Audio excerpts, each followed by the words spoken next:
Alam niyo po ba yung posisyon ko kung dumating yung tatay niya? Sabi ko po, nakakahiya po talaga. Ngayon po, papunta na po yung tatay niya dito.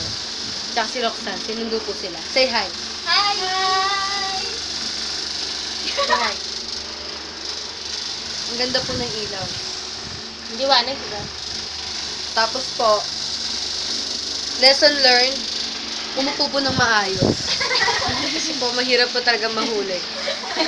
Tama po yun. Yung nakaganon po, mahirap po mahuli nun. Nakakahiya. Abangan po natin sila dumating. Sarado yung pinto. At sa ngayon po, tayo po ay nag-aabang sa kanila. Ayan po. Perfect. Sobra pong sarado yon. Pwede na po akong humiga ng kahit anong sumagawan.